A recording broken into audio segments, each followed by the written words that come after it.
தாய் தமிழ் உறவுகளுக்கு வணக்கம். யாரும் இவரை தலைவராக ஏற்றுக்கொள்ளவில்லை என்ற தலைப்பில் இந்த காணொளியை காண்கிறோம். அரசியலுக்கு வருகிறார்கள், குறுகிய காலத்திலேயே முதலமைச்சராக வேண்டும் என்று நினைக்கிறார்கள், கட்சி ஆரம்பிக்கிறார்கள்.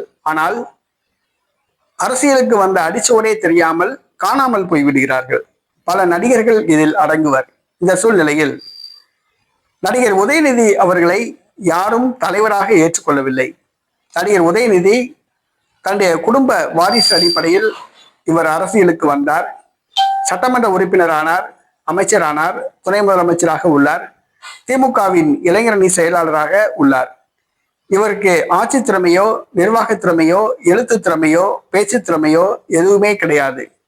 இவருடைய பேச்சு தன் தொண்டர்கள் மத்தியிலோ பொதுமக்கள் மத்தியிலோ எந்த ஒரு தாக்கத்தையும் ஏற்படுத்தவில்லை. கவர்ந்திருக்கக்கூடிய ஒரு தலைவராகவும் இல்லை, கவர்ச்சிகரமான ஒரு முக அமைப்பும் இவரிடம் இல்லை. வேண்டா வெறுப்பாக துணை முதலமைச்சர் பணியினை மேற்கொண்டு வருகிறார். இவருடைய கவனம் எல்லாம் திரைப்படத்தின் மீதுதான் உள்ளது, திரைப்படம் தயாரிப்பதில் தான் உள்ளது. ஆக தமிழ்நாடு துணை முதலமைச்சர் உதயநிதி அவர்கள் தான் அரசியலுக்கு வந்தால் மக்கள் ஏற்றுக்கொள்வார்கள் என்று எதிர்பார்த்தார். ஆனால் நடப்பதோ நேர்மாறாக உள்ளது.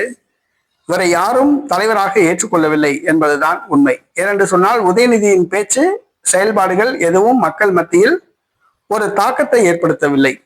அவரை ஒரு கல் ஒரு கண்ணாடி திரைப்படத்தின் பொழுது அவர் நடித்த அந்த நடிப்பையே ரசிக்கிறார்கள். அவர் ஒரு கல் ஒரு கண்ணாடி திரைப்படத்தில் நடித்த ஒரு நடிகராகவே தான் பொதுமக்கள் பார்க்கிறார்கள்.